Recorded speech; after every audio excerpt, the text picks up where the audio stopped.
Ducks fans, are you ready? You are listening to the Ducks and Pucks podcast with your hosts, Mike Walters and Eddie Jones. This is the number one home for Anaheim Ducks talk and analysis. Here we go. Welcome to the show. This is your host, Mike Walters, along with my co-host, Eddie Jones. And we have a good program for you today. We're going to talk about the Ducks' recent games, which you may not be too happy about, but we're going to cover those. We also have Hannah Spraker that comes on from the fourth period. We're going to talk a whole lot of Ducks hockey. We're going to talk about Kessler. We're going to talk about Murray, the trade deadline. Tons of fan questions too. We cover a lot of those in the interview with her, so that's going to be coming up after we talk about some of these games, and then we'll wrap it up with a little bit more discussion about Murray and some of his comments in that article. But this last week was a little bit of a tough week, Eddie. The Ducks, they played Edmonton, San Jose, and they had a tough time in San Jose and also in Detroit. And kind of a iffy week if you're a Ducks fan. They first finished the homestand against the Oilers, and what that game ended up being okay. The Ducks got the lead in this one. Perry actually scored in this one. Kessler scored in this one. Edmonton did get a late goal to make it 3-2 and make it somewhat of a battle at the end. But this was a good game, Eddie. The Ducks needed the 2 points. They're playing a Pacific Division opponent, and they got the win in regulation. Yeah, and we talked about how these next two games, more so against the Sharks than the Oilers, but that they're important games. The Oilers were trending upwards. Any game against Pacific Division teams, no matter where they are in the standings, are big games because they're 4-point games. So this was a good win. I think it was a hard-fought win. Kessler actually, for the first time, that line this season had done a good job shutting down the Connor McDavid, and I think that was something we had been looking for from that line. They had got victimized against Austin Matthews the game before, and it was just not a great night for them. So for them to come to this one and shut down McDavid, especially the way he was playing coming into this game, I think that was a great point to take out of it. And of course, they came out and they won in regulation and got 2 points. So that was huge. Yeah, and there was a little bit of animosity in this game, too, as we saw Patrick Maroon level a big hit on Cariano. We joked on Twitter that the play should be reviewed, which obviously it was a legal hit.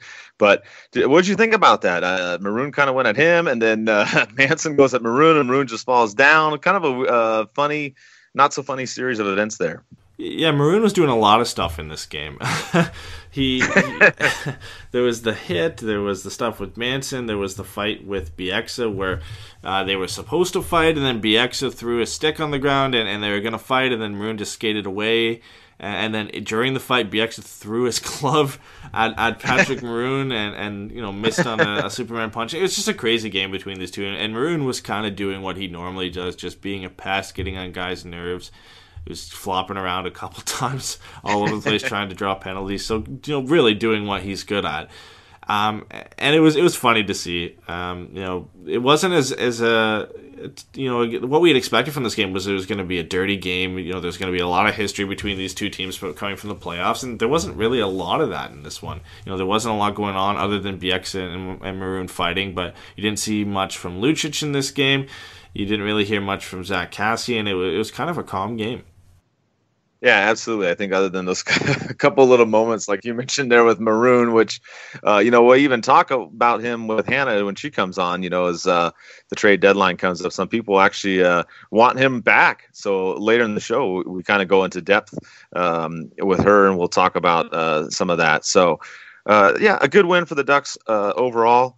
They got the 2 points in regulation against the Pacific Division team, as we talked about. And then they also had San Jose in this 2-game homestand. And this was a frustrating game. I mean, the Ducks, they got an early goal. First couple of minutes, Kasse scores. They got another early goal in the third period.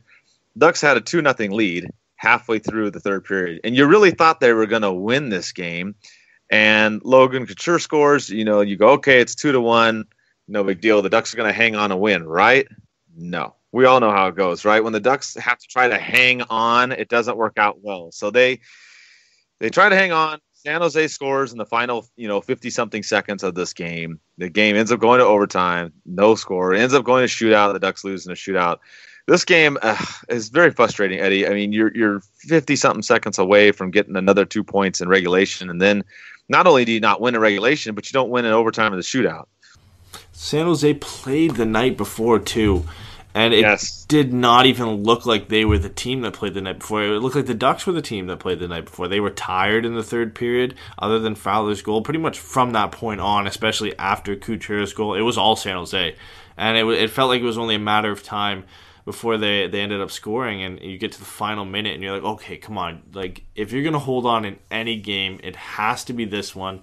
This is the biggest game of the season. You know, you've gained some ground on the Sharks. You got to hold out and get the 2 points in regulation. And, of course, Timo Meier gets the game-tying goal, 54 seconds left in the game, And then you go into overtime. They don't look too great, and you go to the shootout, and you kind of just know at this point. You kind of just feel it. You know, the Ducks blow a late lead at the end of the third period. This is a big game, points on the line, and they end up, of course, losing. And it's just, you know, losing these points. Losing in the shootout at any time is bad. You're blowing points, and the Ducks have blown a lot of points in overtime and shootout throughout the entire season.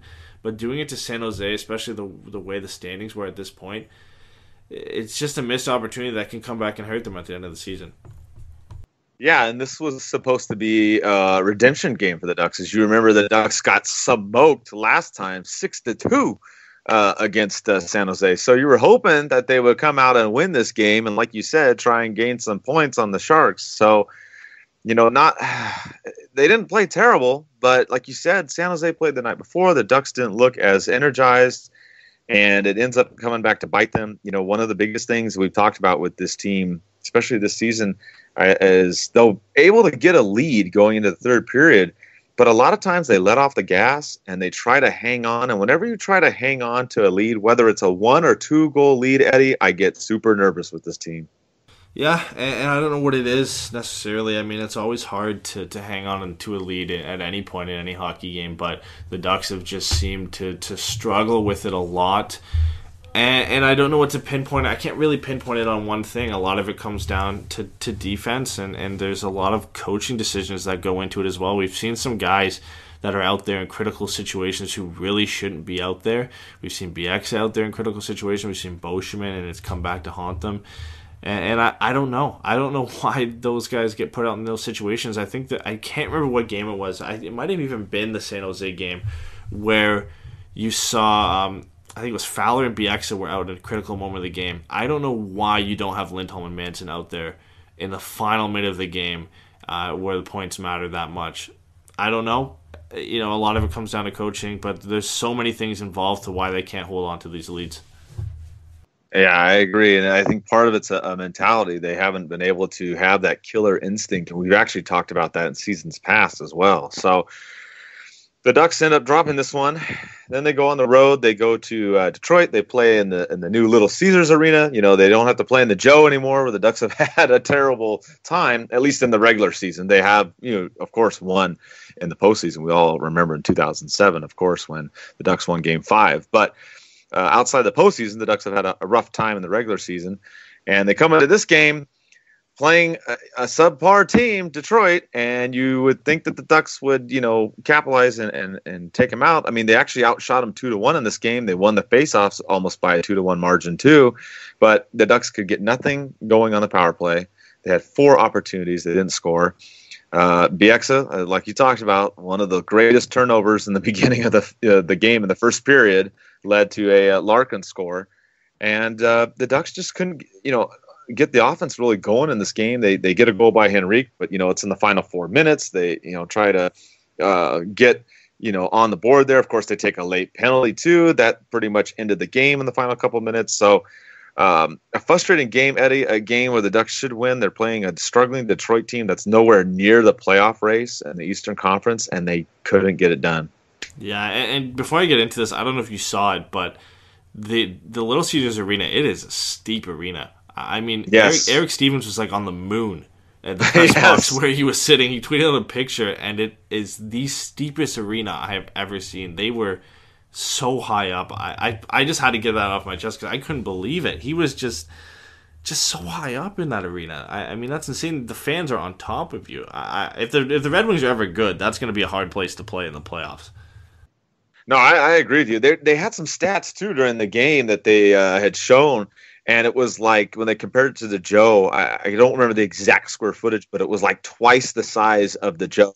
The locker rooms were like 3 times the size of the old locker rooms, and they went all out on this building. From what I could tell, I remember Dan Wood talked about it too on the radio and posted some tweets too, and like you said, Eric Stevens. So. It's a phenomenal building, definitely. And I agree with you. If Detroit gets back to where they were, it's going to be a tough place to play in for sure. Anyway, though, getting back to the game itself, it was disappointing. The way I had put it is it was kind of the most boring game I've watched from the Ducks all season. There wasn't a lot going on. The game seemed to go by really quickly. There wasn't a lot of offensive chances. Detroit's first goal, like you said, was off a horrible turnover from Bieksa. Throws it up the middle right to Dylan Larkin. I don't know what he was thinking, but Larkin is the only player out there, and not much Gibby can do on that one.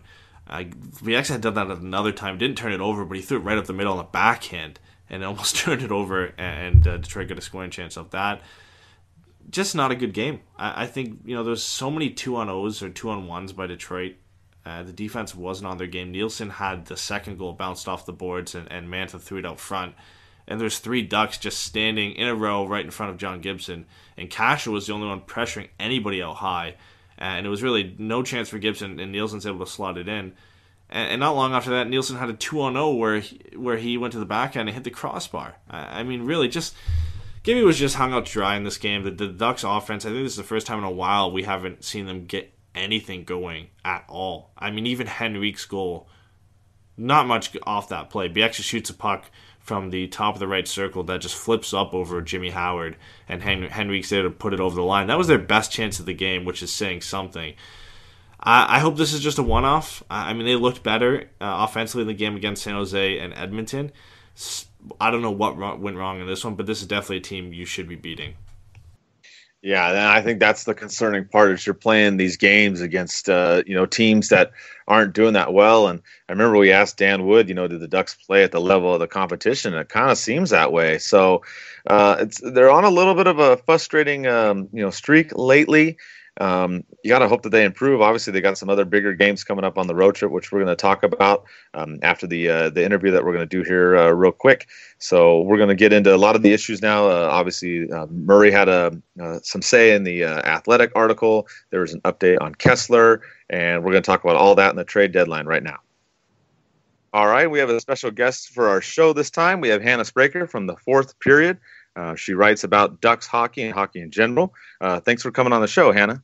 Anytime. Thanks for having me. Hannah, tell everybody a little bit about yourself. What you're doing right now, how you got into maybe writing about hockey, or anything that you want to share with the listeners out there before we get into hockey. Well, California kid, born and raised. Now I'm living in Toronto. Just moved here, and it's cold, and it's an adjustment. But it's hockey heaven, so there's the upside. But, started kind of, I guess, my career off going to journalism school, Arizona State University. Just kind of knew I always wanted to write about sports, and specifically hockey. So during college, I just kind of started writing for random blogs and outlets and stuff like that. And then I saw the Fourth Period had a need for an Anaheim correspondent. So I sent Dennis my piece on Patrick Marleau requesting a trade out of San Jose a couple years ago. And hopped on that day. So it's been fun. So I'm up here now doing a lot more league-wide stuff and kind of being Dave's right-hand man with doing events and whatnot. We have our golf tournament in the summer here. We do the gifting suites for the players at All-Star and at the awards and all that fun stuff. So, yeah, just kind of living the dream, I guess. I gotta know, how does one become a taco enthusiast? The guys from Puck Guys podcast call me their taco correspondent. Yeah, Patrick's a good friend of ours too. He told me to say hey because he knew we were having you on today too. Oh yeah, I had a good talk with them for about like 20 minutes about tacos in Canada versus tacos in SoCal. But so my dad is a like California surfer to a T. So he goes. I mean, we're always at the beach. We're always down in like San Onofre area. We're always by Pedro's Tacos, world famous. But we have to, like, I'm not kidding. People think I'm joking when I say I have Mexican food probably 5 times a week. So coming here, I'm like, okay, crap. There's not a lot of options, yeah. Well, I went to Vancouver last year to see the Ducks and the Canucks play over New Year's. And I went to a Mexican restaurant, and I was like, oh, man, this is awful. Like, I have never seen a more shameful taco. But so I actually came here to visit in October, and my friend took me to like a nice taco place here, and I was actually surprised. The only thing is their fish tacos suck here, but you can't really expect a whole lot when you have California to compare it to. Yeah, you're gonna get more chains than anything up here, and I guess if you're gonna find a good place anywhere, it's probably gonna be Toronto. So if you pick the right place to find tacos, then yeah, 2 or 3 places. Yeah, they're pretty good.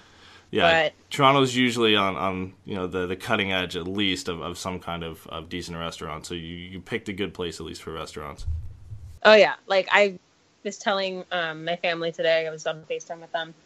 I was most excited about moving here for hockey, obviously, but like second most excited was the food, because there's this blog TO, and it gives all the best recommendations for food, and I have like a checklist of stuff I want to try. But yeah, tacos are my favorite food, and I'm not kidding. I have them 5 times a week, so now I'm kind of changing my whole diet.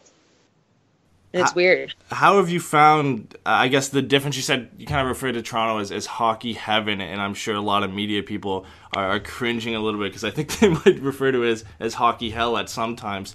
How are you kind of adjusting to the difference, I guess, and at least the media between California and Toronto? Oh, it's so different. It's so different. So I was in the press box like last week, and at ACC. With Dave, and that's when the Ducks were playing the Leafs, and we went down to the Ducks locker room first. There was maybe five people doing interviews, and it's like, I mean, in Anaheim, you just walk up to a guy, start asking questions. There's no like formality, I guess, to it. And then we go into the Leafs locker room, and I'm like, holy crap, it's a whole show. It's like 40-50 people, like very proper. I was like, okay. This is different, but it's cool. I mean, everyone's always talking about hockey here, whether you're media or just, any neighbor. Like, all my neighbors are, like, asking me all the trade deadline info and scoop and whatnot. But it's funny because I would always tell my friends, I was like, no matter what I did, like, if I would just be out at a bar in California with friends, I meet someone. My drink of choice is scotch, so I usually have scotch. I cannot tell you how many people have been like, oh, so you're Robin Scherbatsky from How I Met Your Mother. You're a journalist, you play hockey, you like hockey, you're half Canadian. You're drinking scotch, you like cigars. I'm like, okay. Maybe in Canada, I won't be such an oddity. But now it's switched to, oh, you're Cali girl. I'm like, okay. Yeah. That's probably going to be the tagline for a bit until you get adjusted, I would assume. Oh, yeah. And it's funny because no one believes me that everyone from California doesn't say Cali. Yeah. It seems to be. I mean, I don't have too much experience. I've only been to California once, but yeah, Canadians use that a lot. And I didn't even realize recently it doesn't get used a lot down there until I went down there. And now you've brought it up again, and yeah, it's kind of a thing that we just end up using. Yep. I'm like, call it SoCal or California. Don't call it Cal. One thing I saw too is you actually tweeted out, I think it was a week ago, a couple of days ago, have you embraced the Drake now that you live in Toronto? Every single place I've been, whether it's the gym or a bar or restaurant, there's always at least one Drake song that plays. I was like, damn, you guys actually really do like love Drake. Well, you're in the 6, so you it's pretty much Yeah, so- Drake City, right? So you gotta embrace the Drake if you're gonna live in Toronto. Yeah, so I was talking with friends the other day, and like they were just like, I was like, you guys are serious? Like there's been like 4 or 5 Drake songs in the same bar in the past hour. Yeah, they'll play his whole album. Grabbed my arm and they were like, embrace Drake. You're gonna. I was like, oh, that's how this is. Okay. All right. Well, I'm sure everybody didn't tune in to listen to us talk about Drake. So let's let's get into some of the Ducks hockey here. Now we're gonna reference a bit of some stuff from your article, and I want to kind of start out with Adam Henrique, and you talked about how he's an extremely versatile player, and something we've brought up before is he's kind of like a Swiss Army knife type of guy for the Ducks, and something they haven't really seen since really Nick Bonino and Ryan Kessler when he was playing at 100%. You know, what is your kind of evaluation of that trade and how it's worked out for the Ducks? Oh, it's been phenomenal. I think it's been the best trade that Bob Murray's made in years. He's been like, he came in to be like a Band-Aid and, you know, fix the here and now. And he's gone above and beyond that. And you can plug him in anywhere and he's going to score. He's just been, I mean, he's making guys on his line better. Like, you know, playing with Nick Ritchie. Richie has been kind of non-existent. Now he's picking it up a little bit. It's just, he's incredibly versatile, and a Swiss Army knife, that's a perfect way to put it. But I mean, this has been a steal for the Ducks, to say the least. I mean, especially like Vatanin's a great guy, great player, but with a team that has so many young, talented defensemen, like that's a steal for the Ducks. Yeah, it's kind of created something they haven't had in a while. I mean, if we wouldn't really be talking about this if Kessler's line was actually playing at 100%, but the Ducks haven't had 3 lines that are a threat since they split up Getzlaf, and they ended up, I believe at one time, a couple seasons ago, they played Raquel with Perry on the 3rd line, and they actually had 3 lines going. So it's kind of been a while, and it's nice to see Richie and Kasha gelling on that 3rd line with Henrique. Yeah. Oh, absolutely. And I mean, going back to the Kessler, Cog, Silverberg line, I mean, it was a 1-line team last year for a good portion of the season. And yeah, having Henrique come in, you know, especially when Kessler is not even there, that was huge. And like seeing, you know, I was like, okay, well, what happens when Kessler comes back? And then I was like, well, I don't think he's going to be 100% because dude's 33 coming off of surgery like that. And I was, you know, I figured Kess might be pushed down a line. I mean, that proves wrong, but I didn't know exactly how Henrique would fit in anywhere else. And then he just proved me wrong. Like, you can plug him in anywhere.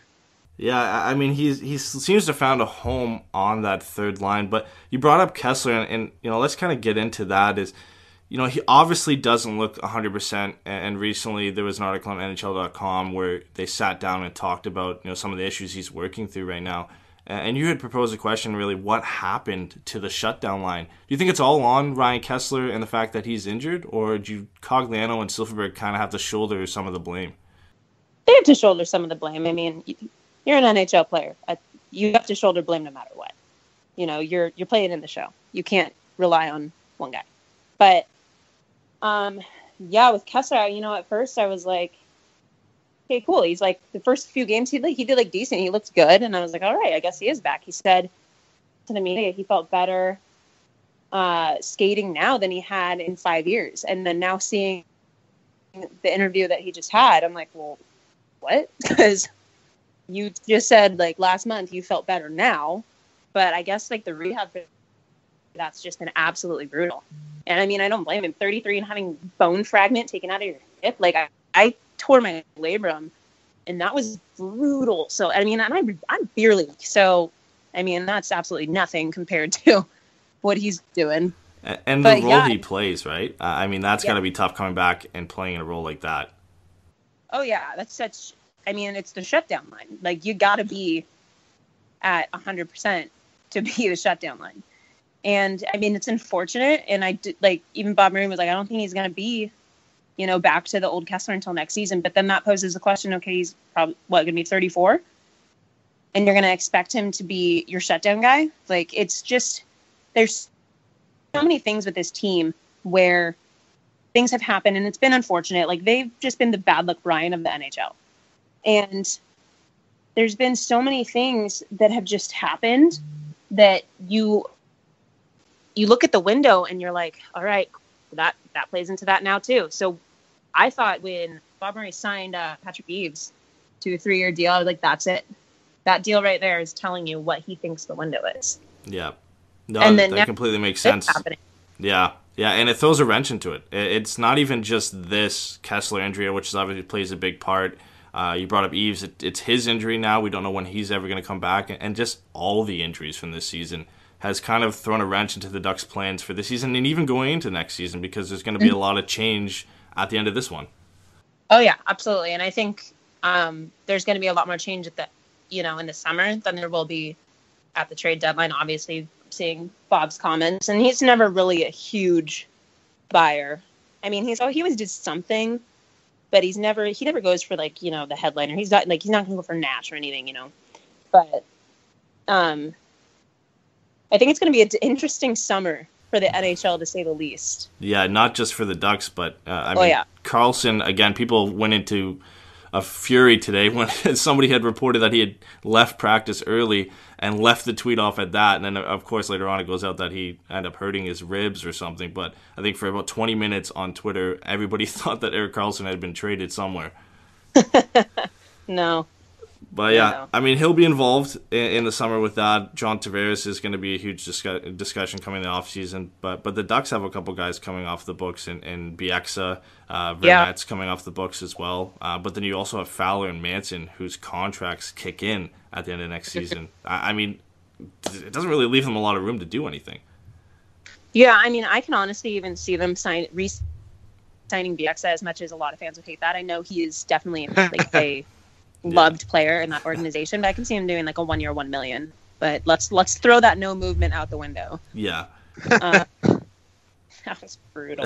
I mean, it's not awful if you bring him back 1 year, $1 million, and he plays a role that Boschman should be playing this year, where he comes in every now and then as a seventh guy, kind of what Holzer does. I'd be fine with that. Bieksa hasn't been great at all and hasn't really shown anything to me that he deserves to stick around, but if he's not playing 17, 18 minutes a night, you're not going to see that type of impact. I mean, the Larkin goal was prototypical Bieksa for this season, where nothing's going right for him, but he seems to escape any criticism, at least from Randy Carlyle and from Bob Murray. So I don't think a lot of people would be happy with that, like you said, but I wouldn't be opposed to that. It'd be just adding at least to the depth. But then you've got guys like Jacob Magna, Andy Walensky, hopefully Jakob Larsson at some point, that he might get in the way of any of those guys making any impact if he comes back for another season. Yeah, and which is I could see it happening. Do I think it's going to? No. But, I mean, it's all going to depend on camp. I even wrote in the summer, I was like, Larsson, I think, could, break an NHL roster at any point. Or Magna, or but yeah, I mean, this team has such Bob Murray has done a great job with getting himself in a position to really be able to work his magic, because he has so many young, talented defensemen, and that's always a really sought after thing at the trade deadline. So it's even if he's just going to go, get some prospects and picks, I think that's actually the wiser thing to do now, is to stockpile those picks, because in a couple of years, you're losing, Perry, Getzlaf, Kessler. You're going to need to get one of those high picks to start retooling. I mean, it's gonna be interesting to see what he decides to do, and I think a lot of it kind of sparks from whatever happens at this trade deadline, because he had mentioned it, and pretty much everybody has said that nobody really knows if the Ducks are buyers or sellers yet, and a lot of people have different opinions on either side of it. You went into a lot of in depth on what the Ducks should do in your article. Do you think they should be buyers if they continue to play inconsistently, or should they sell off some of the assets that they at least can get something for? See, I mean, I wrote this a few weeks ago, and they were doing they were on the up and up, and now it's ooh, guys are tanking.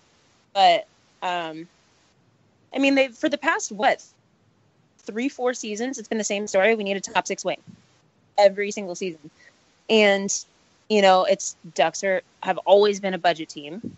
And we know Bob Murray never wants to go big or go home, for lack of a better phrase. But I mean, my top pick to like just plug in a scoring winger would be Grabner. He's the like quote unquote sexy pick right now, but it's exactly what the Ducks need for their price range. So if there were gonna be buyers, I would absolutely do that. But I could also that's the thing with Bob Murray is he's an enigma. You don't know what he's gonna do. You never know if he's a buyer or a seller because he's never really upfront about it. And then he pulls something out of nowhere like he did at the expansion. You're like, oh, okay, I guess that's what he got up his sleeve the whole time. But yeah, I could see them even kind of, dealing Vermette. A lot of teams need, that face-off guy. And now that Kessler's back, at least, for that, I mean, he's not really producing points-wise, but still solid in the face-off. Like, I know, saw something, I think Florida would be interested in that. But I could see him, dealing some minor things here, get what he can out of some of the depth guys. But, I mean, based off of his comments in that interview with The Athletic, I mean, he sounds rather unimpressed with his club, and it feels like it's almost like, all right, I'm punishing you guys. Yeah, he does not. You guys aren't playing. This is the most candid he's been, I think, in any kind of bombs in an interview. I love it. Yeah. I mean, I love the one quote that he had here. He said, so far when it comes to real critical big games, we basically shit the bed.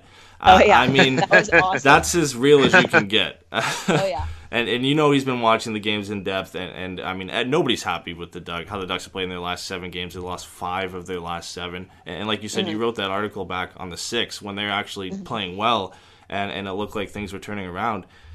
The only thing I can feel from his comments is it's kind of like recency bias. He's kind of focusing a lot on the last 7 games, which is fair because it's heading into the second half of the season. But if you look at the Ducks since Christmas, they've been one of the better teams in a lot of categories, and they've just had some holes, as he referred to, that need to be filled. And top 6 wing is a hole that has been needed to be filled by the Ducks for a long time. But I like bringing up Grabner. I think that's a good one. I brought it up a week ago, and somebody had said, well, it's kind of close to what the Ducks did when they brought in Hagelin and it didn't work out. Do you see any kind of comparison there between Grabner and Hagelin, and how Hagelin didn't have a ton of success in Anaheim? Yeah, but I mean, that's it's always such a weird, situations like that, you can't really give a fair opinion on it because it's something that should have worked out that didn't. And on paper, that was great. But for whatever reason, it just, chemistry wasn't right, whatever. But I think Grabner would fit in really well. His style of play is similar. He's fast, which is what the Ducks need. Ducks are not a fast team. Watching that game at Air Canada Center, last week and a half ago, it was so painfully obvious just how gassed they were trying to chase that speedy team. And they need guys that, they needed to stop signing guys that are, big physical guys. Because, I mean, yes, that's the Pacific Division kind of in a nutshell. And I think that's why Vegas is doing so well, because they kind of have that East Coast style of play on the West Coast. And they're running away with it. And that's speed kills in the league now. We know this. And it's interesting because I've actually seen Carlisle's kind of style of coaching start to evolve. And I put that with an asterisk. But his style of coaching has always been that big, physical, dump and chase hockey. And it's now we're starting to see him try and roll with the punches. So, I mean, I could see the organization at least kind of trying to rally around this idea of, okay, we need to be faster. So it would be interesting to see if they went out and got someone like Grabner. But it would also be interesting, I was hearing there, at least a few weeks ago, was interest in Maroon, bringing Maroon back. Yeah, and a lot of people have been kind of putting that out there a little bit lately. And I mean, it would make you know how he fits in the organization. He's been there, and you know, my caveat with that was, okay, well, he's just another big dude. But then I'm like, he's been playing with McDavid. If he's skating with McDavid, you know, he can keep up. So it's like, it's these, just trying to find that kind of boost in the lineup that they need without breaking the bank. Yeah. And I think with Grabner, kind of, you know, you never thought of it going into this season, anybody replacing anybody on the Cogliano, Kessler, Silfverberg line. But I actually think he would fit perfectly on that line, whether it's Cogliano or Silfverberg who moves out, to maybe give that line a bit of a spark, because he's kind of that player. And that line needs, you know, life to it again, because they've just been quiet. And it's, you know, I've been so critical of Perry, and it's like, now this always happens. Whenever you write something and you criticize a guy, you tear him apart, the day after, he goes and gets 4 assists. I'm like, okay, cool. That really helps my case. But, yeah, it's like now we're seeing that top line just be dominant, when last year it was the reverse. It was, where's the top line, and the shutdown line's doing everything. So it's like, I think they just need, like, they know that these guys can score goals. They know that this is a good team. On paper, the Ducks have everything they need to be a competitor.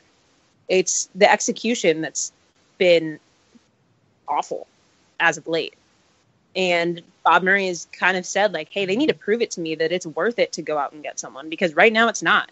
Because the way that they're playing, we're not going to be in a good enough position to make a push. So why do it now? And we'll just wait until the summer. You know what I mean? Yeah, for sure. One thing I think is interesting, you brought up the speed of play and how it's changed a lot. And the Ducks are starting to trend towards that direction, and bringing in Grabner would help. But I think arguably two of the slowest guys on this team are on the blue line, in Kevin Bieksa and Francois Beauchemin. Do you think they need to make an upgrade there if they're going to make a long run to the playoffs, or can they really stick with a Fowler, Bieksa, and Beauchemin Montour pairing?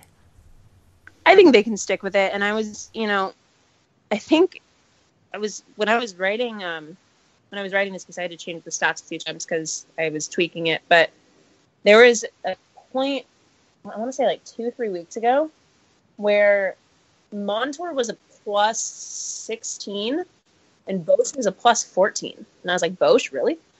So I think that speaks more to Montour's talent and versatility. Bosch is a great guy. Really great guy. I liked the contract. But it's no secret that he's on the out. He's not a fast guy. Great guy. Heart and soul guy. But I don't think, excuse me, it's worth it to go out and get someone. I think it's worth it to stick it out and go with what they have in the system. Yeah, and you know, I think a lot of that rides on if Marcus Pettersson gets a start on this road trip and how well he does, because we've seen Magna play a couple games this season, we've seen Welinski play a couple games. You still have Larson down there, who now he's kind of been passed on 3 times. You've got all those guys, and you've got Mahura in the system, so you know, you don't really have to go out and get a Ryan McDonough if you have these guys who can come up and maybe help out. But nobody thought Beauchemin was going to play this many minutes, even him. Oh, yeah, no. And, you know, it's definitely showing that he shouldn't be. Yeah. But, yeah, exactly. Like, there's so many guys that can be NHL players right now that they can plug in. And to give them a shot, I think, is worth it over going out and getting someone. Yeah, for sure. And you know, one thing that I think was really interesting in your article, and it seems to be a discussion that always resurfaces among Ducks fans ever since Freddie Anderson left, and we had a question that referenced it last week, and you know, it's just looking back, did the Ducks make the right choice by choosing Gibby over Freddie? And you referenced it on your article, talking about how Gibson has been great this season, but he's injury prone, and he has so much potential. But you know, do you think they made the right decision? No. And I got torn. I wrote a piece when that was happening. And it was Team Freddie versus Team Gibby. Oh yeah. And I just kind of like broke down, from my opinion, what kind of goaltenders they are and what in the long run is going to be beneficial. We've heard so many times and so long that Gibson's the goaltender of the future. Gibson's the next Brodeur. In 5 years, he's going to be the best goaltender in the NHL. I'm like, okay, yes, his potential, absolutely. But potential is a very dangerous thing to bank on. And he's definitely made leaps and strides in his game this season. He's a lot more disciplined. And I know even Carlisle was like, he's definitely kind of buckled down, and it's less, it's a little bit less of an attitude, I guess now. But he's a lot more technically sound than he used to be. I mean, we know he's an athletic goaltender, and he has those highlight reel saves, but we're actually, I think we're seeing less of them because he's not having to rely on that as much. And that's what I always really liked about Frederik Andersen, and I still like about him. He's not a flashy goaltender, but he can read the play extremely well, and he doesn't need to rely on his athleticism a whole lot because he's already there and he's already making the save. And I think when you have a guy who frequently needs to be that athletic goaltender and he's prone to a groin injury, that's not good. He's never played a full season.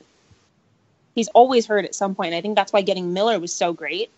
And, Miller hasn't played the best as of late, neither has the whole team. But I think that's like the best backup you could ask for if that's what you're going for. But anyway, I digress. I think in the long run, Freddie's the safer bet.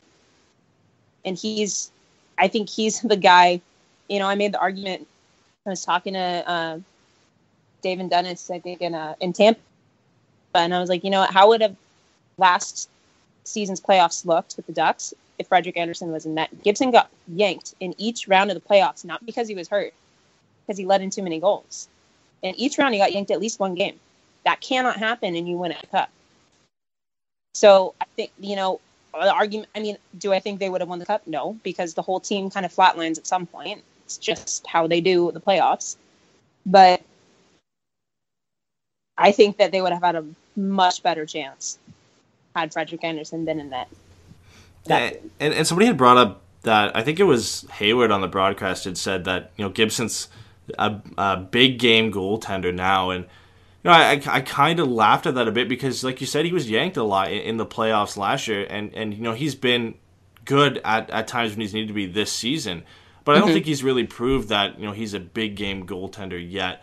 And obviously he still has time to prove that. But you look at Freddie last night against Columbus for Toronto, he had 54 saves. Insane. And he's done that regularly this season. And that's nothing against Gibson, because Gibson has been one of the reasons the Ducks are even still in the playoffs. Exactly, yeah. Like, credit where credit is due. He bailed them out big time in the, first half of the season.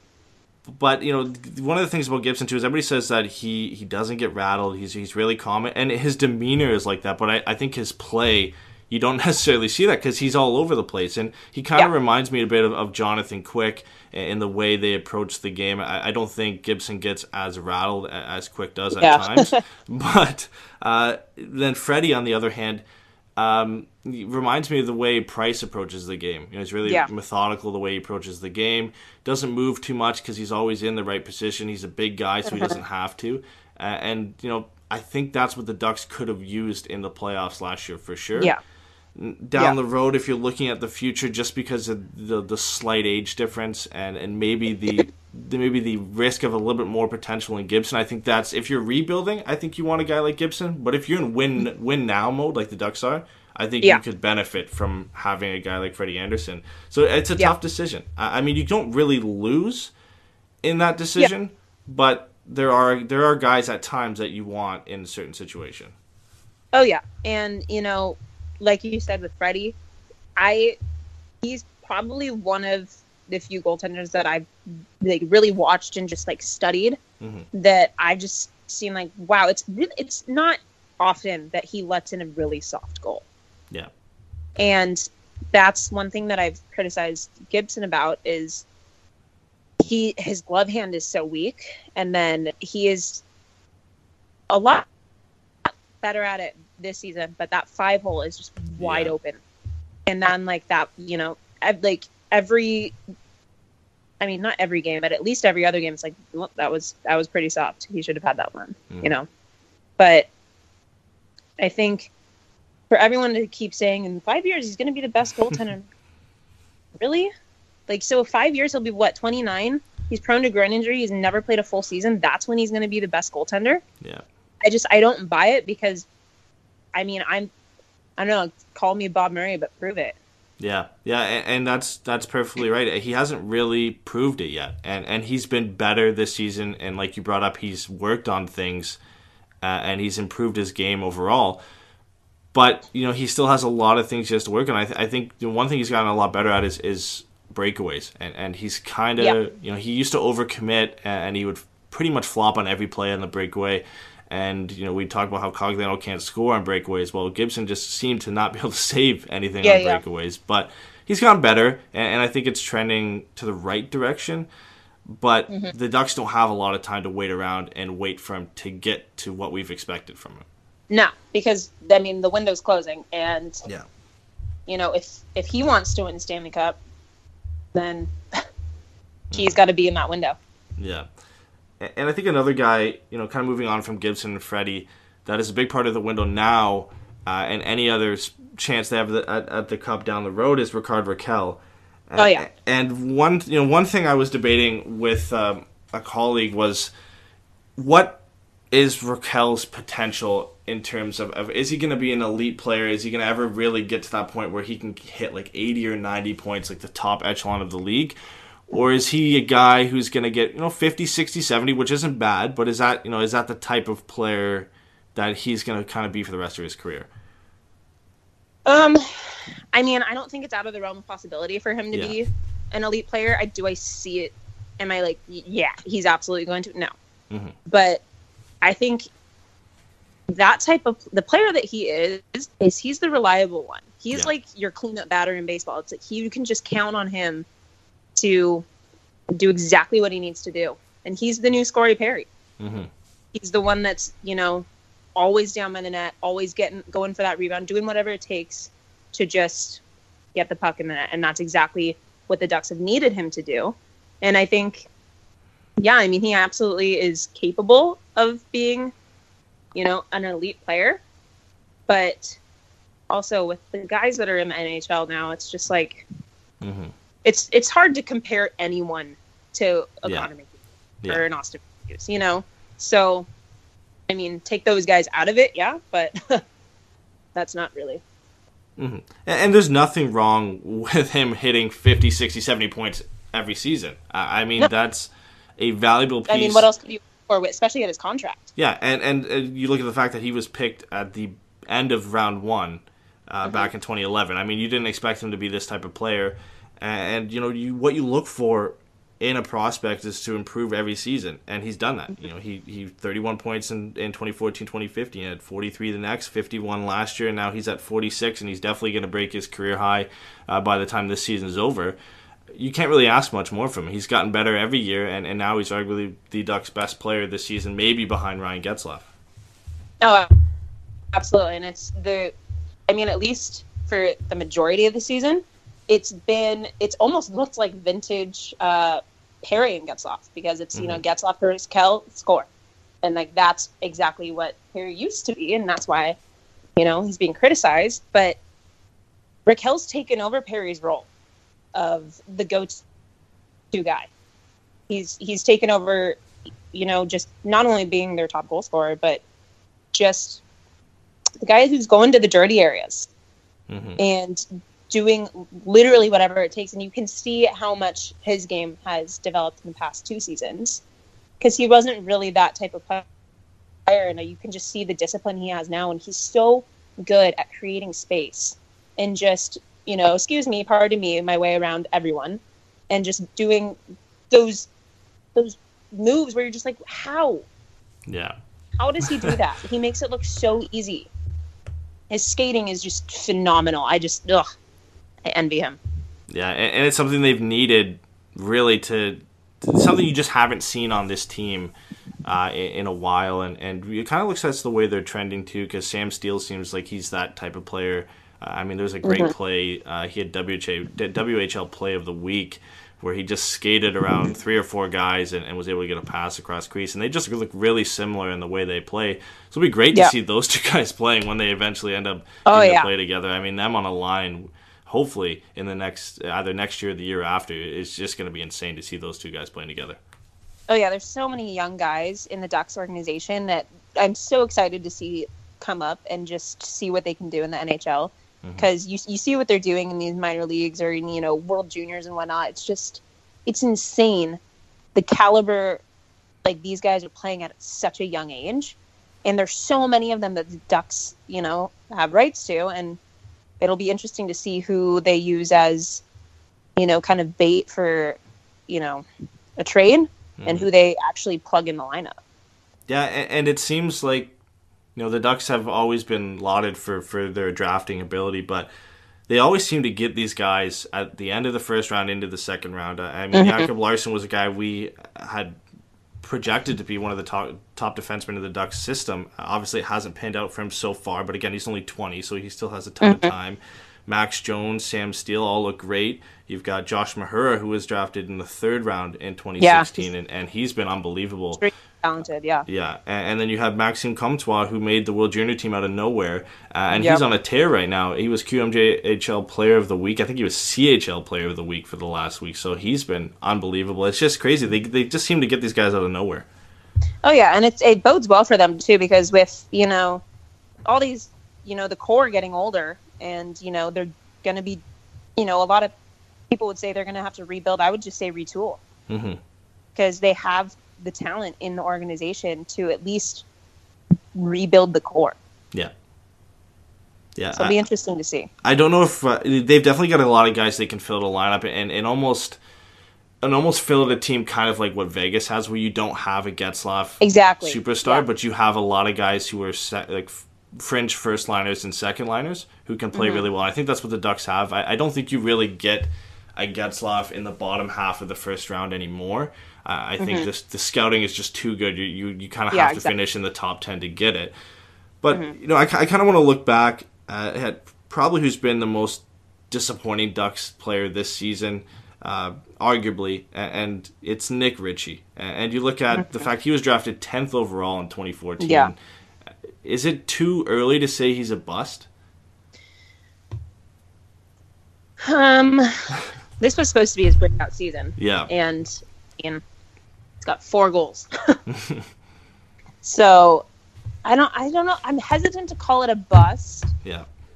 Be like, yep, it's a bust. But I think I would definitely explore what you might be able to get for a player like Nick Ritchie. Yeah. I think he's definitely made himself expendable, whereas last year, 2 seasons ago, you definitely wouldn't think so. Yeah. But I mean, he's been underwhelming to say the least. I mean, he's really only just been a body out there. And I mean, they need a lot more from him than 5-6 hits a night to be a competitive team, because let's face it, he's not a fast guy either. So it's like, what good is he? I think the most disappointing thing too about Nick Ritchie is I don't think he'd be under this much criticism if he wasn't drafted where he was drafted. Exactly. I mean, the only reason we put this so much pressure on him is because the Ducks had that 10th overall pick from the Senators in the Bobby Ryan deal, and that was supposed to, that was surprising to say the least, that they are able to get a 10th overall pick. And you look at some of the guys drafted after him, and obviously it's easy to look back at the draft now and cry about who they could have had, but you've got guys like Dylan Larkin, you've got David Pasternak, even Josh Hosang, Robbie Fabry. Yeah. These are all guys who are built to play the way the NHL is played now. And then, the Ducks are one of 3 victims in the first round who went and still were trying to build those heavy type teams. Yeah. And, the Ducks drafted Ritchie. You had the Canucks who drafted Jake Virtanen. That hasn't worked out for them. And you had the Islanders who drafted Michael Dal-Cole. All 3 of them picked the heavy guys who had a good season, and none of them have panned out. I mean, it just sucks. I think it just speaks to the way the league is going. Yeah. Too. I think it's too fast for him too. You can't just be a big body. It's not, that old school style of hockey anymore. And it's interesting to see. It's fun to watch the game evolve like that. I mean, everyone loves the big physical games too. Like when Anaheim and LA play each other, that's always fun because you're just going to see a physical game. But that doesn't, you don't win hockey games that way. And I mean, he's got to shape up or ship out, because I mean, I wouldn't absolutely call him a bust yet. Like, I'm willing to like give the benefit of the doubt there, but because it's tough. I mean, he's post-fun. only 22, like, so it's exactly. And this was supposed to be his breakout season. It's like everyone last season was like, "Oh, Corey Perry just had an off year. Don't worry about it." And I'm like, well, he's not turned out too well either, Mr. 8 million, no movement. But I think yeah, it'll the be thing interesting to see how the latter half of the season goes in terms of Nick Ritchie, and see what he does, and then to see what they can maybe get for him. Yeah, and I think the thing with Ritchie as well is he doesn't have that speed like you brought up, and any guy who's a big guy, physical guy coming into the NHL now, they have to have that speed. And the Ducks picked Max Jones because yes, he's a big physical guy and he plays a similar style to Nick Ritchie, but he has speed and he can keep up, exactly. and that's really the difference. When Ritchie was in junior, he had the shot and the size, so it made a difference. And he at least he didn't just have size; he could shoot the puck. Obviously, that hasn't translated to the NHL, and I think that's a big reason why he hasn't been that great. But yeah, there's a reason these guys haven't panned out for the three teams that I mentioned, and it comes down to speed, and it's disappointing because I really wanted Nick Ritchie to succeed, and I at the time I think it was an odd pick still for the Ducks to grab him at 10. There were a lot of good players available, but I think it's disappointing for everybody, and of course disappointing for Nick Ritchie that it hasn't panned out the way everybody expected. Absolutely. And it's like, we saw that the league was trending, towards speed, but I feel like in the past 2 years, it's just been like kind of that hard transition with, see, McDavid coming in, Matthews coming in, like you look at the Maple Leafs now, they're just incredibly fast with the young guns they have. And it's just, Vegas with their team now, they're fast and they're in the West and they're, dominating. So it's interesting to see how quickly it's changed.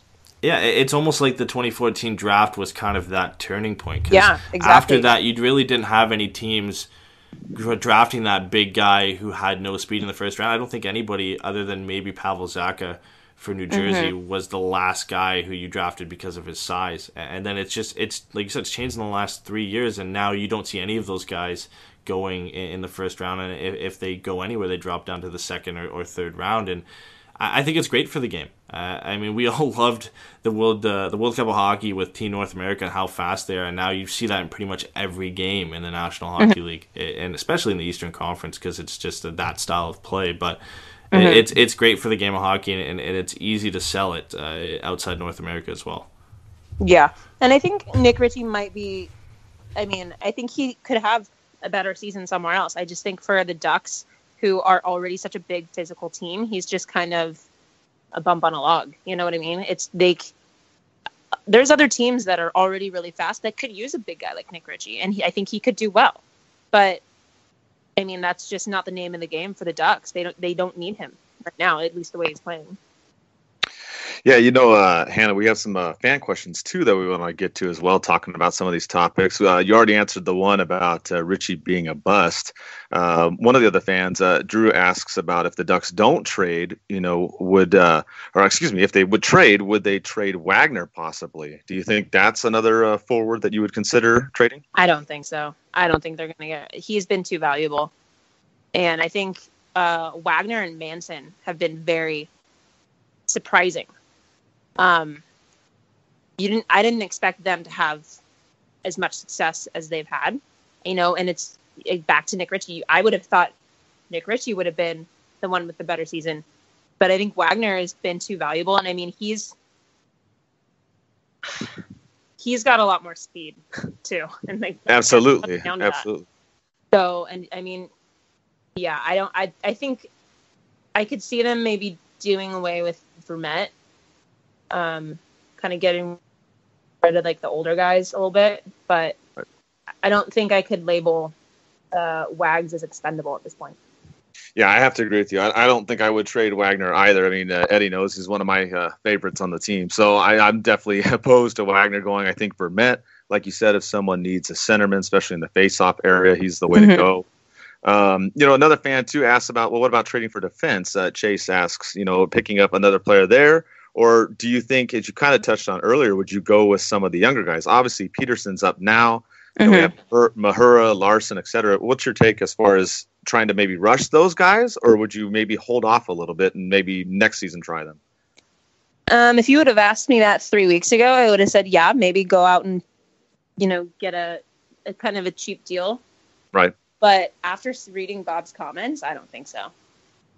Because he's already disappointed. He's, the team's been underwhelming, and he's pissed.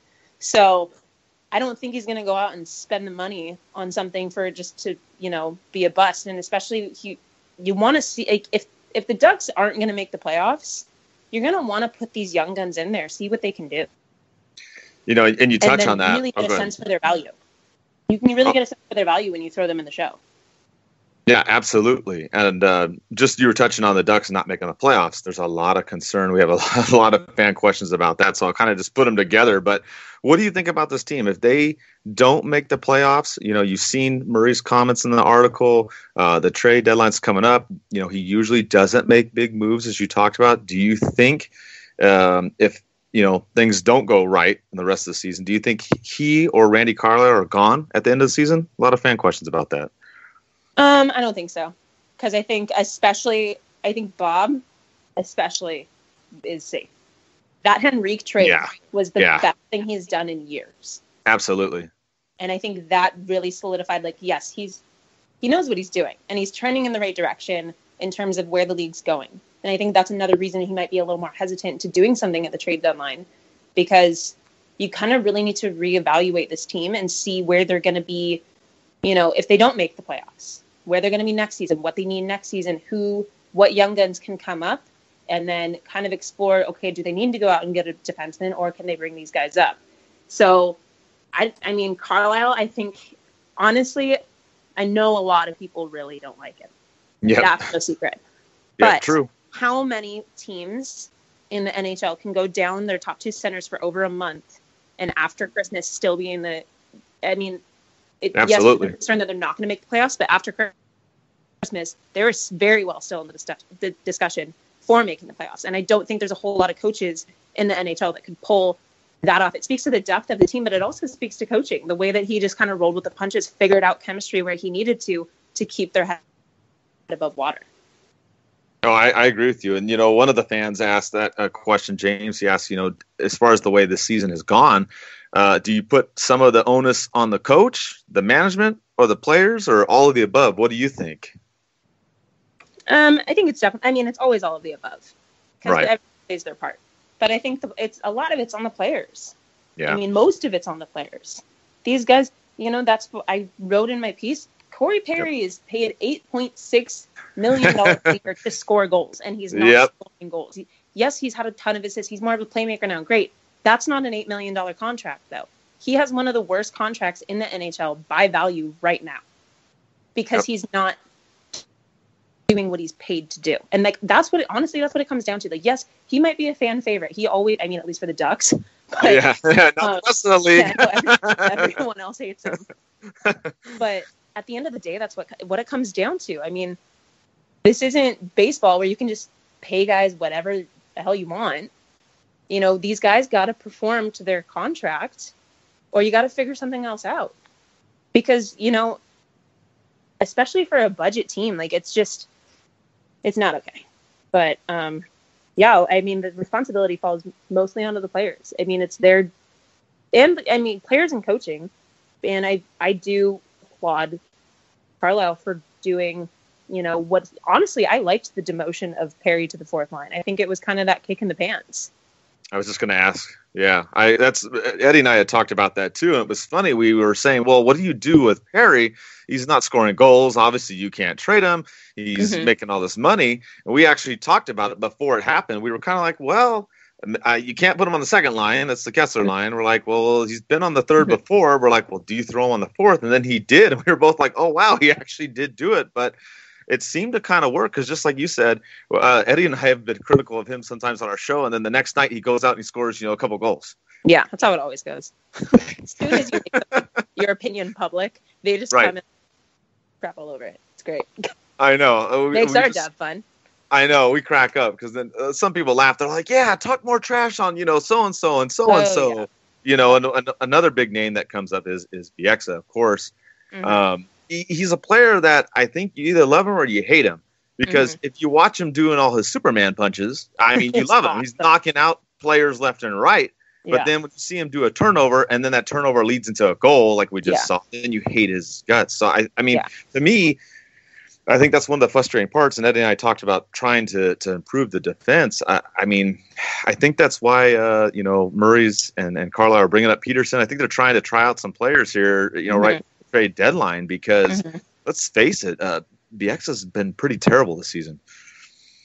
I mean, it's kind of been terrible for the past couple seasons, but yeah, exactly. I mean, and again, it comes like if he was getting paid $1 million, you really wouldn't care. Exactly, it's that $4 million. It comes down to money. Yeah, Perry and Bieksa, it's just you're getting paid X amount of dollars to do this job, and yes, you get that. Like everyone has their slumps and whatnot, but you can't call like 2 seasons a slump. Right. And, at that point, you throw their contract into the question. You throw their, validity in the question. You throw, are they declining into the question? I mean, we already know BX is declining, but. Yes. And he's a really nice guy. He's honestly probably one of my favorite players to interview. He's hilarious. He's a lighthearted guy. Yes, he's hilarious. He loves to joke around. And he's a great locker room guy. Every team needs that. Absolutely. And he's definitely loved in the organization and in the locker room. Totally. But I think maybe, I would love to see BX go into like a broadcasting role once he retires. I think that would be hilarious. Oh, yeah. Could you imagine there was one interview, I don't know if you saw it, I can't remember which game it was, where the Ducks were, I can't remember. The score changed by like 1 goal. And it was Edmonton. Yeah, it was Gene Principe. That's right. That's right. It was Edmonton. So they asked him. They said, "Hey, you're only up by a goal now. They're like, what's the difference?" He's like, "Well, we were up by 2, and we're down by 1, or only up by 1 now." And it was just funny because it was a total common sense answer. It was hilarious. Well, that's what I mean. Those interviews that they do, like on the bench, they always make me laugh because I'm just like, it's the same thing every time. It's what do you need to do better? Score goals. What are they doing better? Scoring more goals. All right. Have a good game. I think one thing you had brought up about Bieksa, too, is how he's such a great guy. And it feels bad ragging on these guys consistently just because of their play. And Boschman's one of those guys, too. Because, exactly. I mean, not only is he a great guy, but he's been around this organization for a long time. He's 37 is his last year. I feel bad ragging on him every night. I was pretty hard on him against the game in Toronto because Matthews was just kind of having his way with him. But it's tough. I love Boschman as a guy. It's their job. Yeah. Like as much as you love these guys, great guys, and everyone grows fond of them as human beings. And it's at the end of the day, it's not personal. It's just business because this is their job. Yeah. Yeah, and I mean, realistically, we probably won't see either of them next year. Obviously, we talked about it. Bieksa could be the guy if any of them to sign a contract next year. Mm-hmm. Just kind of to wrap everything up here with a little bit more trade deadline talk. Just kind of an outlook of now we've kind of got an idea based on Murray's comments, based on what we've seen with the rumors and the guys available. Do you think the Ducks do anything? A Grabner? Do they go big, get a patch ready? Do they go defense? What if you had to sum it up in what do you think is going to happen with the Ducks? Definitely not patch ready. I know the asking price for him is extremely high, and Bob Murray's he's never gone after the high asking price, and I don't think he's ever going to be that guy. He even said he's like, I hate the trade deadline.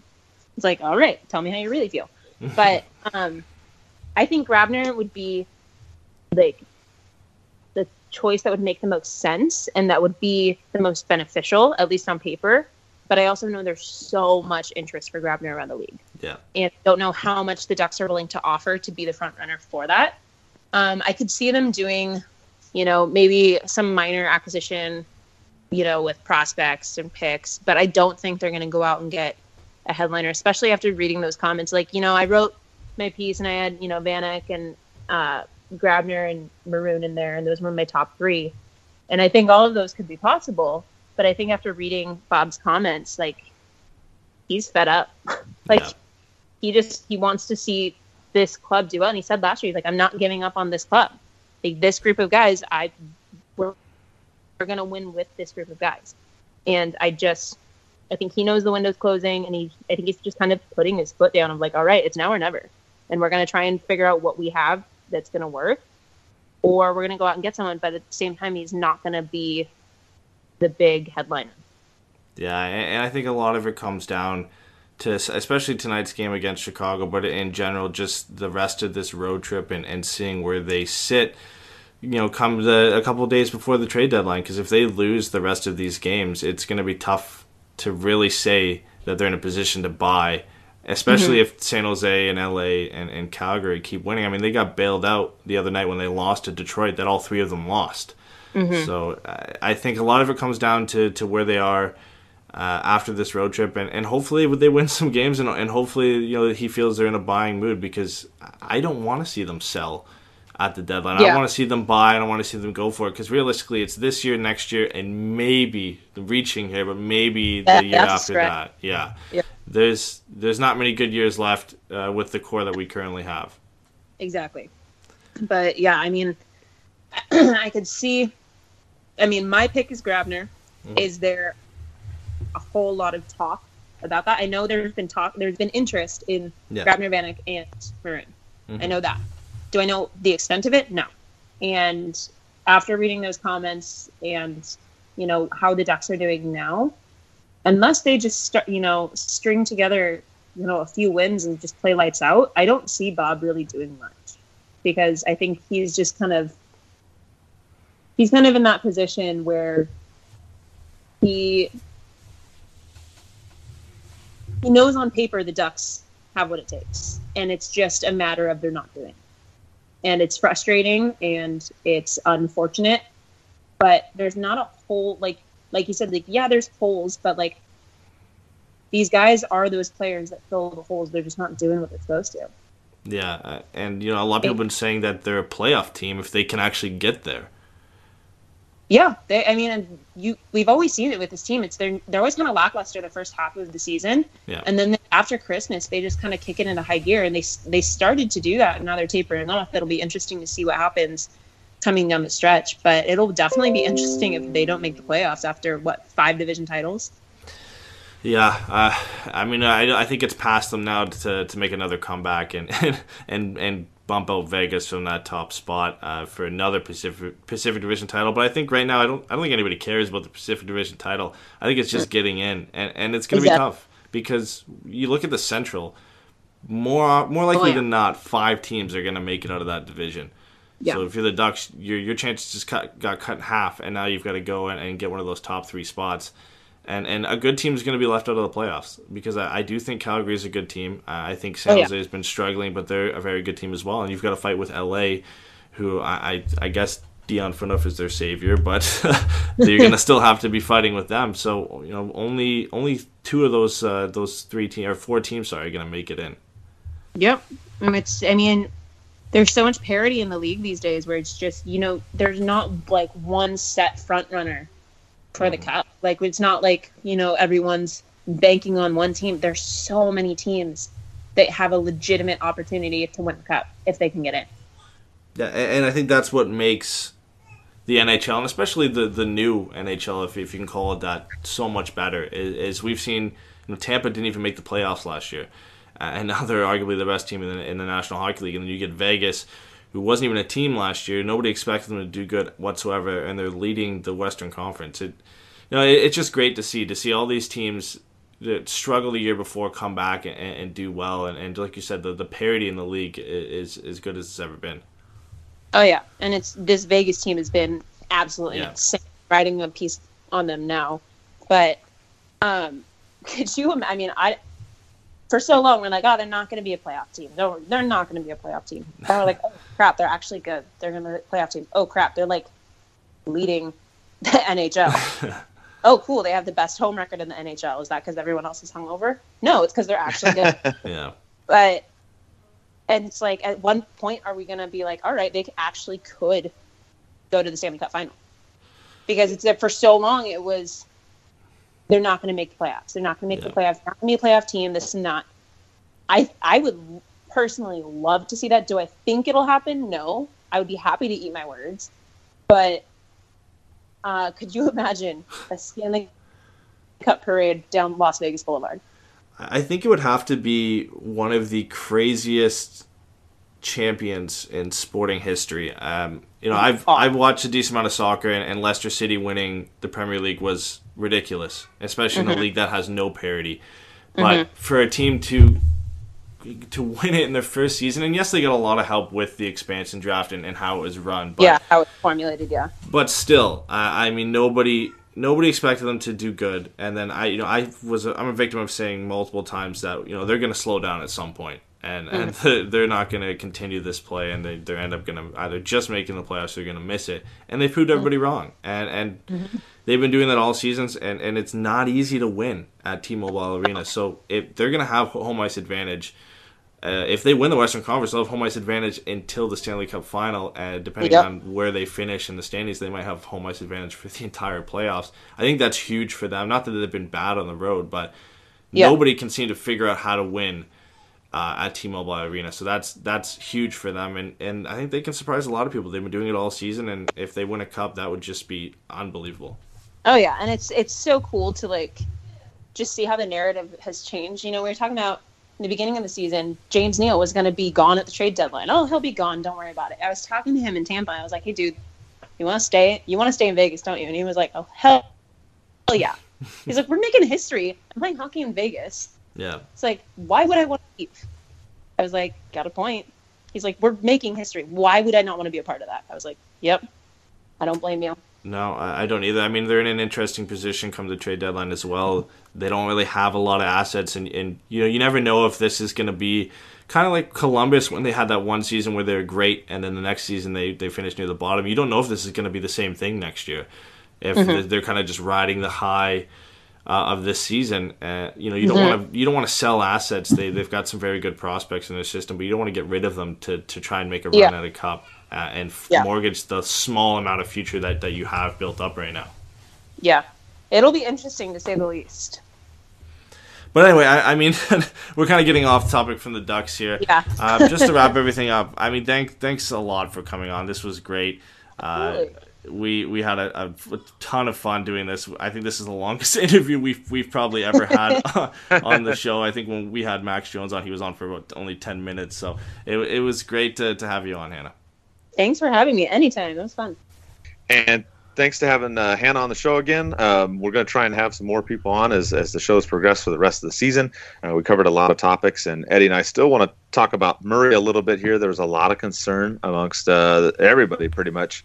The comments that he had in that article, Eddie, in the beginning, he talked about, the Ducks and how, obviously there's inconsistencies, there's things to be worked on. But I think what upset a lot of people is it seems like he wasn't really going to do much with the trade deadline. It seems like he hadn't really talked to anybody yet. Yeah, I agreed with a lot of what he said.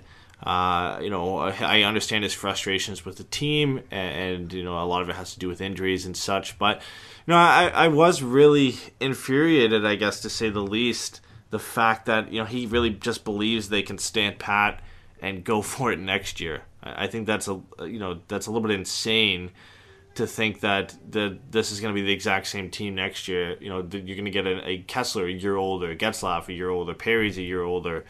You might not get the same production from these guys that you were getting this season, which for Perry and Kessler is scary. And for Getzlaf, he's been good this year, but if he's going to be a year older next year, you never know when he's going to start to trend downwards.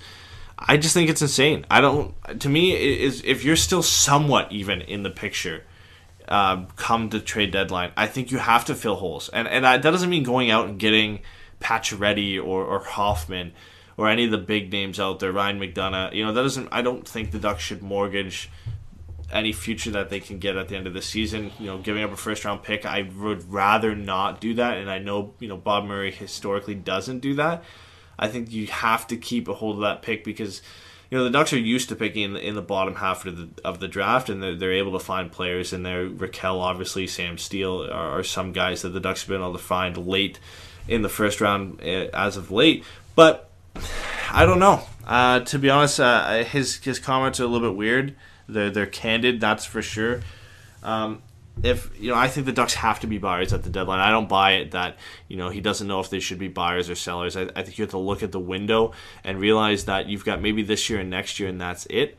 You got to fill the holes now. You've got a spare third round pick. You've got maybe a second round pick if you don't want to move that. You've got some prospects in the system, still some depth on the blue line that I had mentioned in Magna and Walensky, Larson, Pedersen. If you want to move out one of those guys, you can. You still have Josh Mahura in the system.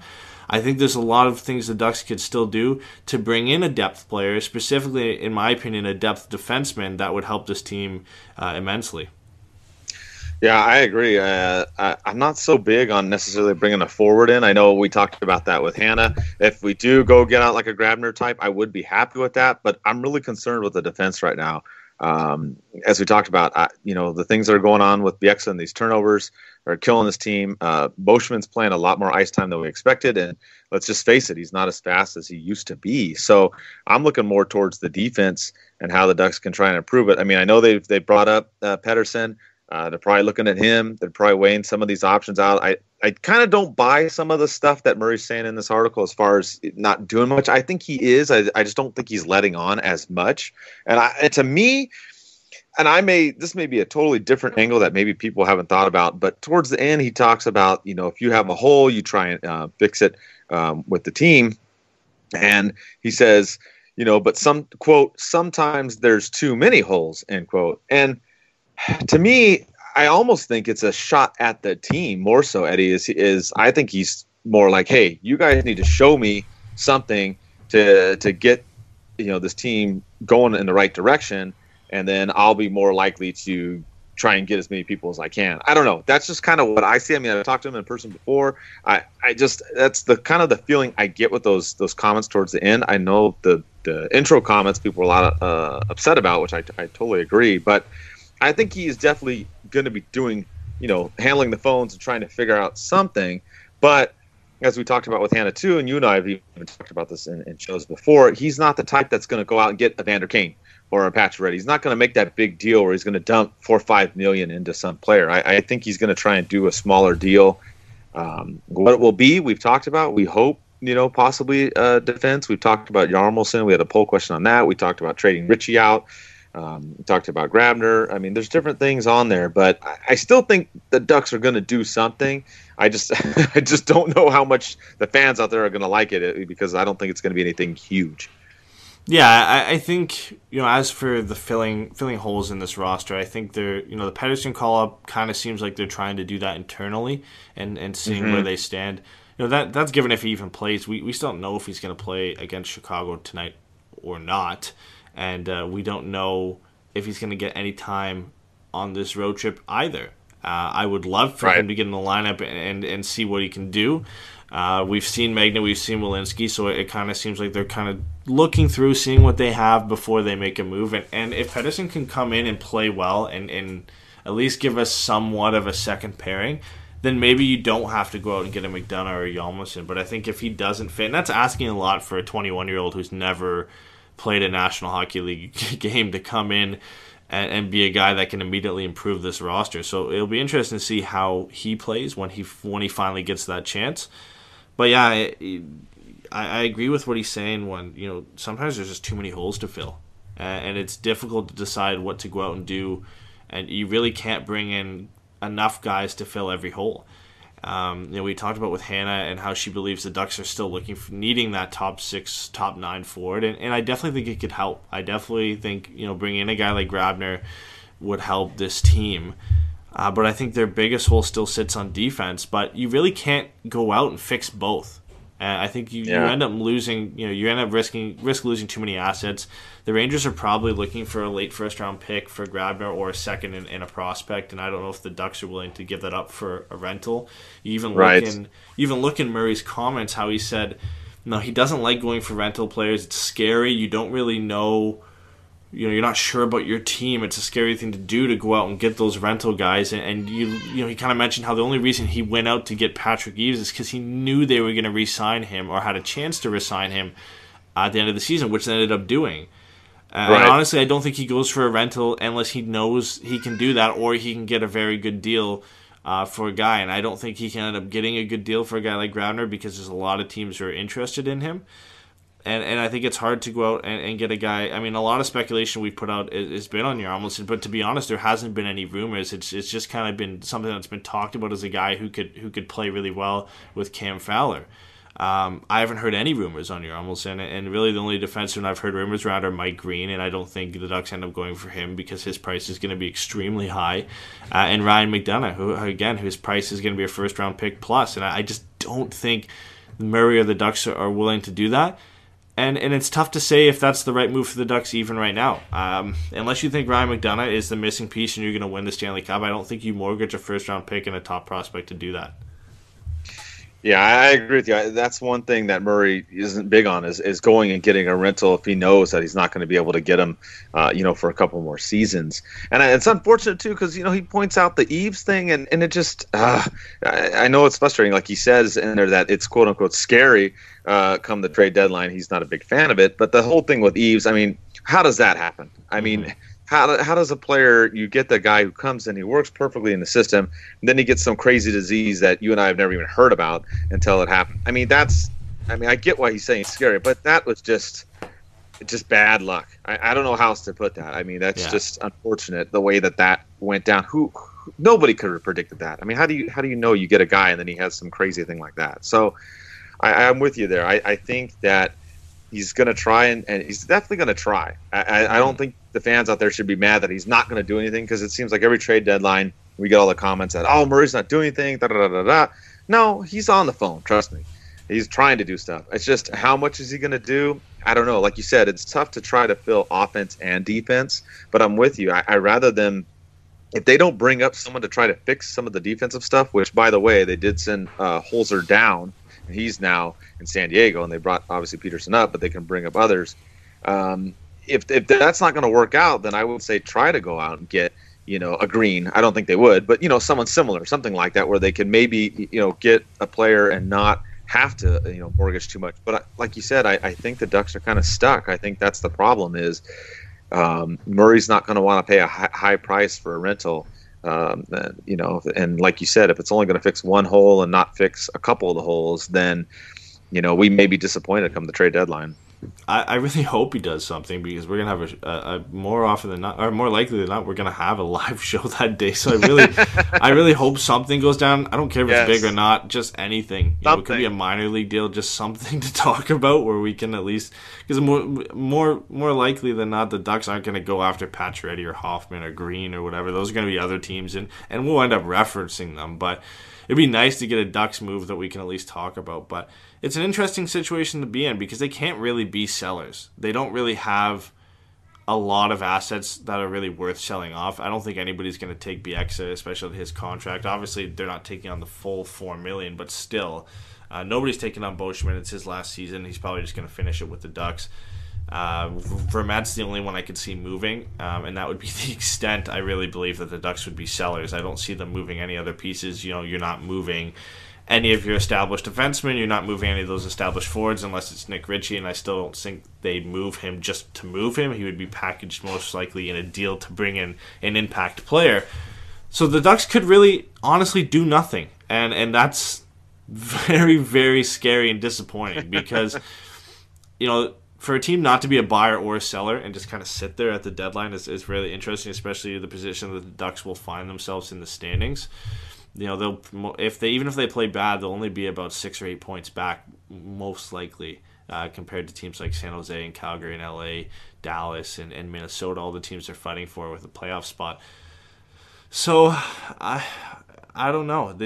Before this, I would have thought for sure he added somebody, and then these comments come out, and they very well could mean nothing, and he could still end up doing something. But exactly, they just kind of throw a lot of doubt over what could happen on the deadline. And there are still some games to go. We've still got Chicago. We've still got Minnesota, Vegas, Dallas, Arizona, and Edmonton. That's 2 games right before the trade deadline as well. So you've got he's got a real good look going into the trade deadline because he's got the 2 games, the game on the 24th and the 25th, right before the deadline on Monday the 26th. So he's going to have a couple looks against some important teams, some good teams in the Western Conference.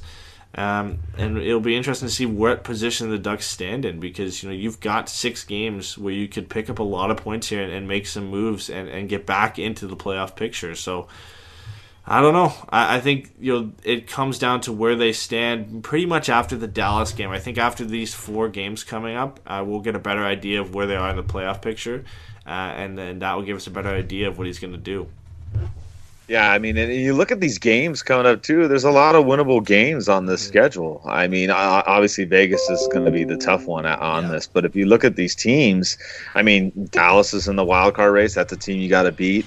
Obviously, they just beat Edmonton. They're going to play them again. Arizona, of course, they're at the bottom. But I mean, these are games you got to win, and you got to get the ball rolling here. Especially like we talked about, the Ducks are usually a much better second half team.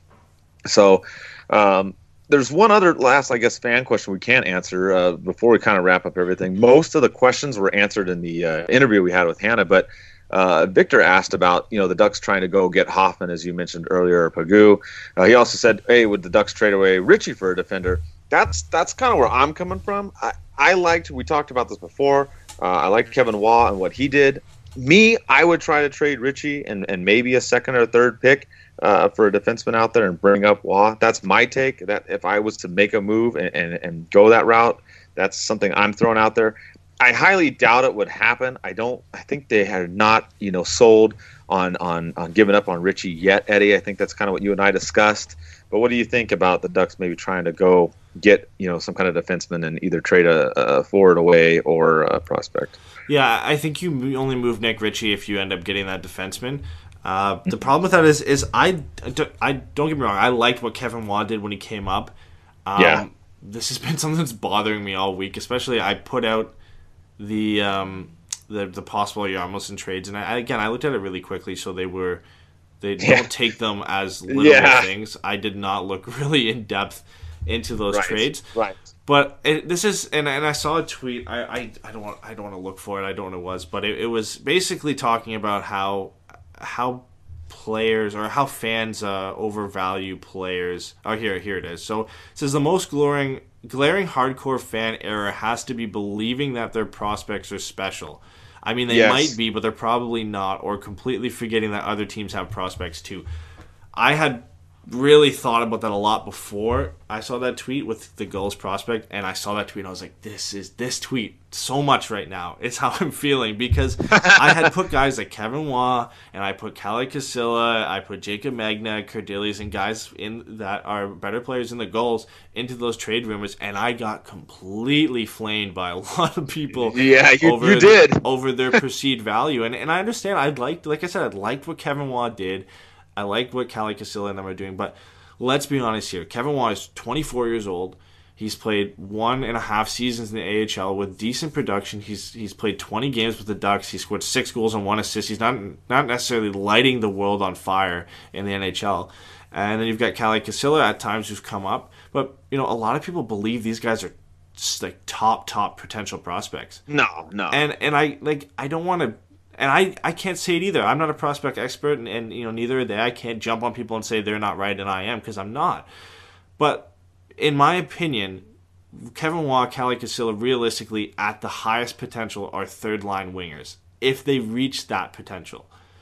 And, sometimes you got to move guys to get guys. And it's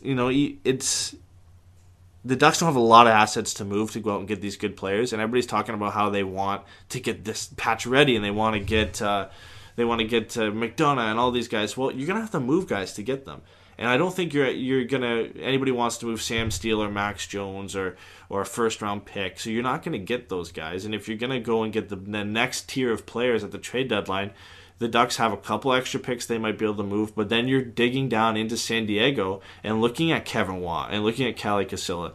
And I think you got to put it in a realistic perspective of what these players can actually be. And people always love seeing a new face coming in with the Ducks, but I think that influences a lot of people's decisions on what type of player they're going to be. I agree with you. I mean, I think if you do bring up, Kevin Watt's going to help out. But yeah, you're right. He's not a top 6 guy. He's a bottom 6 guy.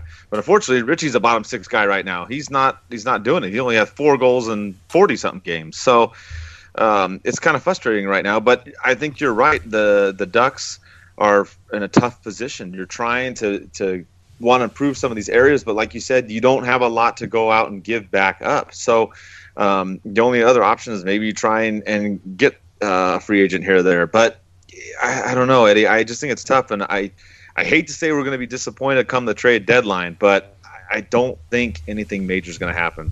Mm-hmm. Yeah, I think there's going to be disappointment on that day, and as always on the trade deadline, a lot of hate towards Bob Murray.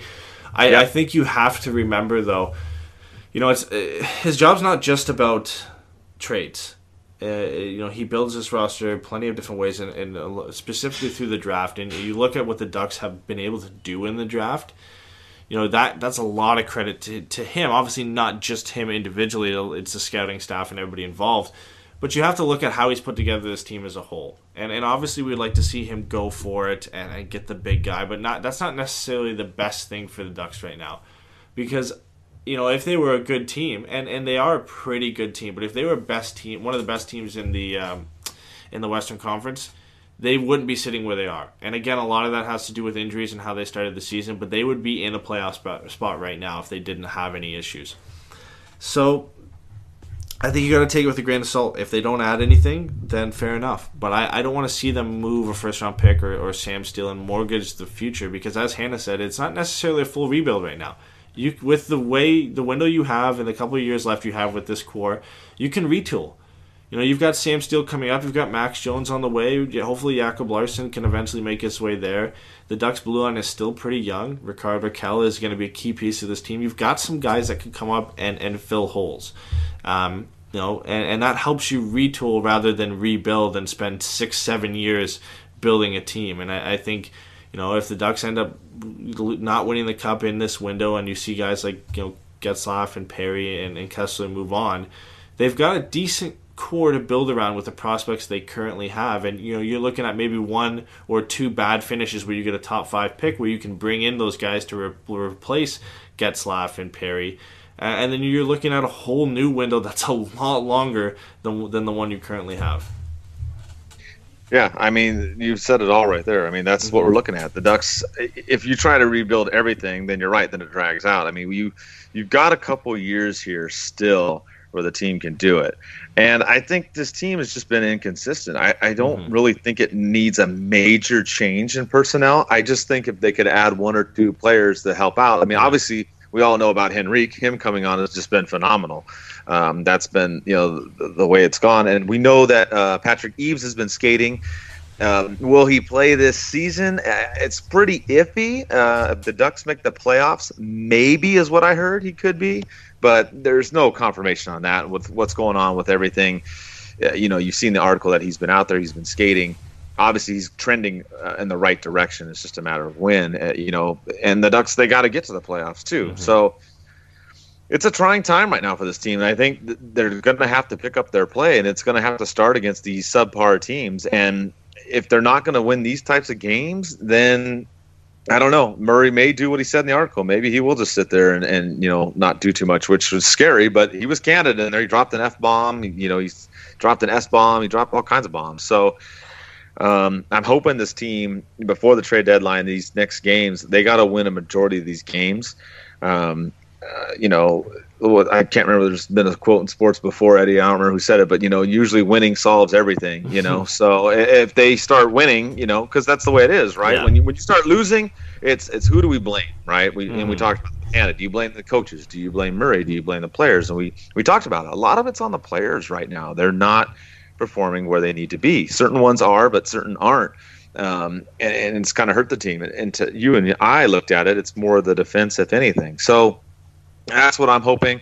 If Murray can bring in, whether it's a trade for a defenseman or he brings up someone from the goals that can help out, do something, because the defense at times in some of these games has been kind of scary. The offense, it's been okay. Obviously, the game against Detroit was like, what the hell are they doing? But for the most part, the Ducks have been able to score goals. There's certain times that they sit on leads and things like that. But the turnovers is what's killing me, and the play of giving up too many breakaways too. We've seen that. We talked about that too, and with Hannah is kind of scary because you give up these odd man rushes.